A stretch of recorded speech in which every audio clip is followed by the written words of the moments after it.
За зүрхний шигдээс болон тархины цус харуулт өвчнөр байж тээ. Нилээд хэдэн жилийн өмнө бол 60-аас дээш насны хүмүүс хөвчлэн өвддөг байсан. Тэр үед энэ өвчнөр 50 настай хүн өвчлөхөд бараг залуу насндаа өвдөж гинэ гэж үздэг байсан. Гэхдээ одоо бол 30 настай 40 настай залуу хүмүүс зүрхний ишмийн өвчнөр стент тавилж зүрхний шигдээс тархины цус харуулт за унтж байгаад гинт нас барах гэх мэт энэ өвчлүүд маш их залуучсан. Тэгэхээр энэ зүрхний шигдээс тархины цус харуулт гэх өвчнүүдийг үүсгээд байгаа хамгийн том гол шалтгаан бол артерийн судасны хатуурал. Энэ судасны хатуурал гэж юм биднэрт маш эрт үүсээд байна. Залуу наснд нь үүсээд байна гэсэн үг.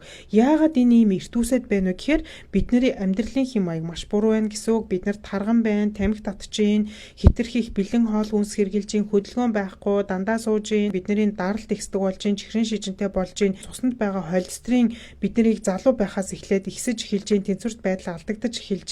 Өөрөөр хэлбэл бид нар эдгээр зүйлтэй залуу наснаасаа эхлээд тэрхий их тулгараад яваад байна гэсэн үг. Тэгэхээр хэдүүлээ одоо 40-төөдөө 50-таадаа ч юм уу зүрхний шигдээс тархины цус харуулт гэдэг өвчнөр өвдөхгүй байхын тулд одооноос эхлээд эрүүл жинтэй байх хэрэгтэй, хөдөлгөөнтэй байх хэрэгтэй, хоолтон дээр анхаарах хэрэгтэй, даралт ихсдэг чихрийн шижинтэй холестерины өөрчлөлттэй бол тогтмол эмнэлэгтээ очоод эмээ уудаг, хянуулдаг байх хэрэгтэй гэсэн үг байна шүү дээ.